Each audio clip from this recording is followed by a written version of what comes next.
Decoy in the area if they want to wait, they're going. He's not been spotted as well. He's not been caught on any vision. There's nothing there in try. The vision's elsewhere, but a gank elsewhere for Direwolves. 3 members collapse on mid!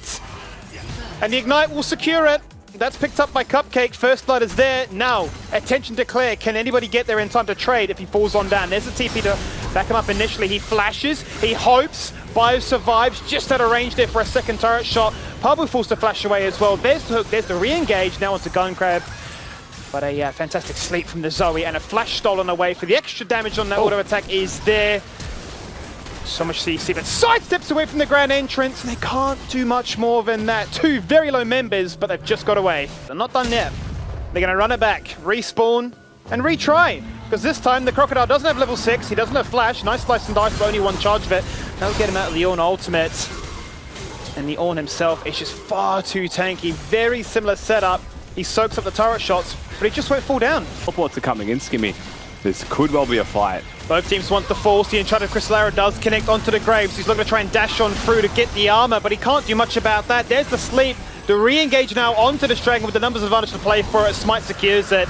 And now a TP to try and back up the Direwolves as Guncrab's being isolated, but then Chaz can't find the kill because Cupcake jumped in, then the Satchel charge away, the flash to follow, the kill to get, and Shock to try and find some damage to at least take down someone. They can't find anything. Multiple members low, but the target selection just not there.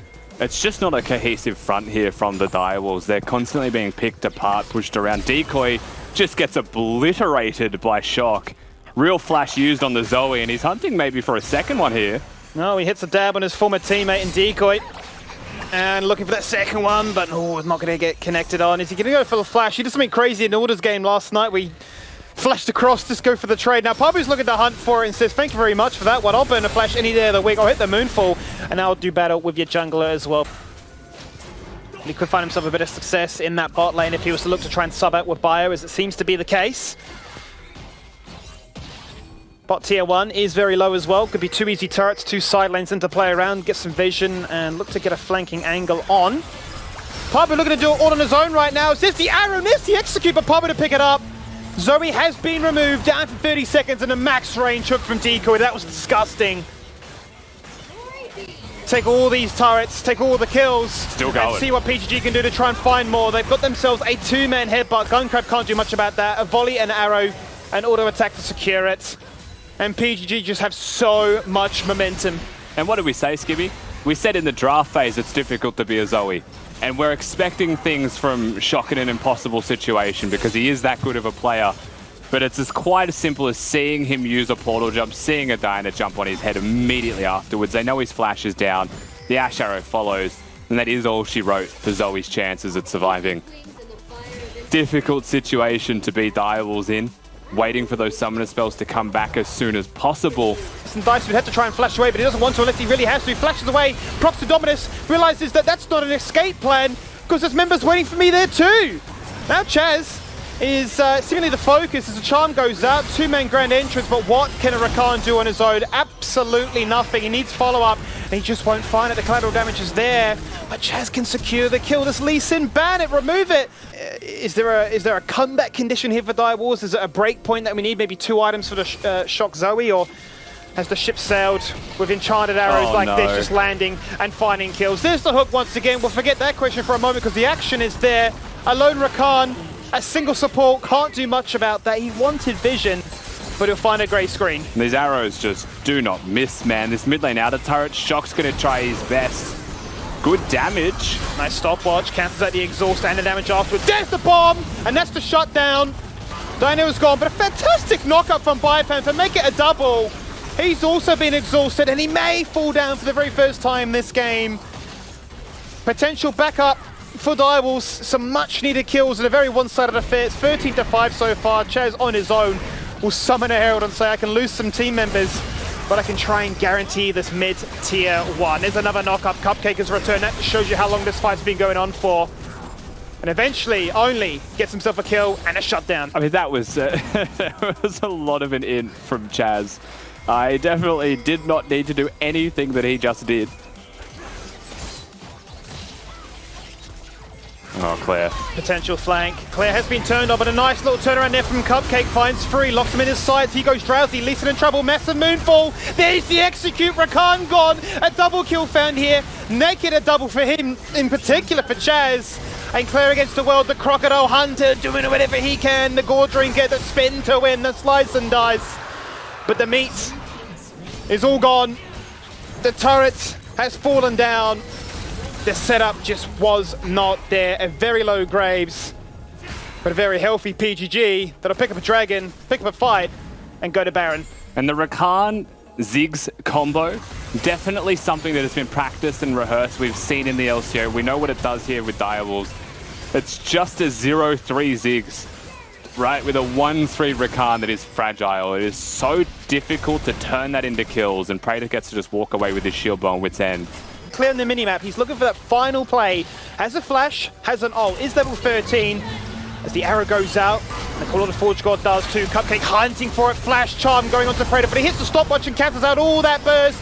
Now, is their position compromised? Can they find that kill? There is the shutdown for only the Graves lethality burst.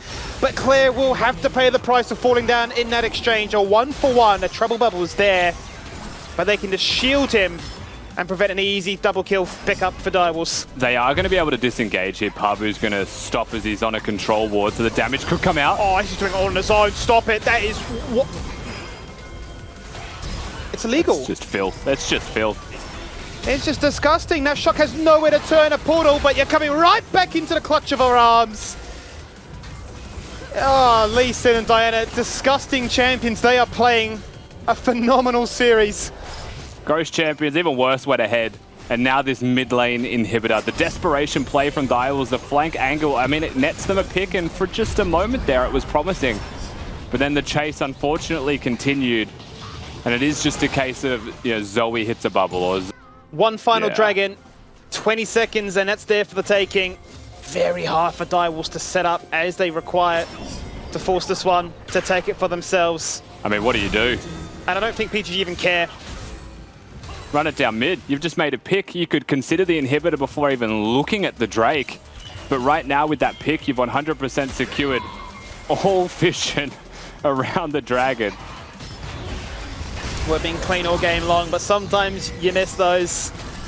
Two members here, Direwolves, down levels, down experience and gold and items and everything and more. Try to force the mismatch. Cupcake was the focus. And Claire was perhaps getting collapsed on. I mean, you can tell they're desperate, Skibby. They're trying to fight for every inch of vision, and PGG are too far ahead to let that happen. The dragon will eventually be secured by them because it is free, and it was free from the moment they got that first pick onto Gunkrab, who spawns now. Very easy stuff here from the side of Pentanet.gg. Bot lane in a turret free for the taking. If you wanted to be overly aggressive, you would move towards the mid lane inhibitor, but your vision isn't fully set in stone yet. So you play for the easy objective. And for Direwolves, really you just play around Ziggs existing and try and steal Baron, right? No, Pabu doesn't want to do that. He just wants to flash in, hit a Hextech Proto Belt and say, we're ending it now. You can put me to sleep, but I'll come back awake and tell you, this wasn't a dream. This is your worst nightmare, Direwolves, because you're going to lose this one 3-0. Back-to-back days, perfect series. And they may now just look to rub salt in the wounds here by looking to push all three lanes and make it so easy for them to close out this match. The desperation truly is on display here. Claire against the world on his own. He's a Crocodile. He's got the early game, but he certainly can't do much when he's this far behind. It's just an easy picking for Pabu. 14 kills to 2. Diana is unstoppable, and he's not done yet, even if you run to that fountain. Yeah, there's no way he's stopping. There's no way that Dire will stop Pentanet.gg from getting to the LCO finals and winning this best of 5, one step closer to Worlds. Well, the champions of Split 1 are running it back once again in Split number 2. They got the first seed, they got the bye run, they get the perfect 3-0, and they're your first team to make it to the grand finals. Very clean stuff from PGG as a whole. You know, a couple of moments here and there where you have head scratches. Chaz a couple of times, Pabu the game prior. There was small moments here and there, but overall they were in control.